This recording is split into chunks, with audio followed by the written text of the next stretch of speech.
আমার জন্য পরিমাণ মতো ভাত বেড়ে দেওয়া হচ্ছে, যাতে আমি বেশি খেয়ে না ফেলি, কারণ আমি অধিকাংশ সময়ই দেখা যায় বেশি ভাত খেয়ে হাপুস ফাপুস করি।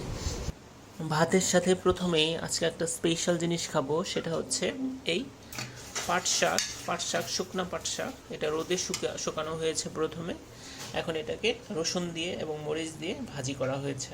এটা খেতে খুবই টেস্টি, যারা খেয়েছেন তারা জানেন। এটাকে এখন আমার টেবিলের দিকে নিয়ে যাই, আমার প্লেটের পাশে রাখি, যাতে আমার খেতে সুবিধা হয়। এটা আমার খুবই প্রিয়। কিছু নিয়ে নিই।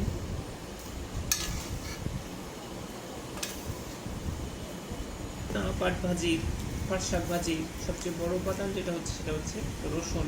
এটাকে পুরো রসুনে ভাতের সাথে ভালো মতো মাখিয়ে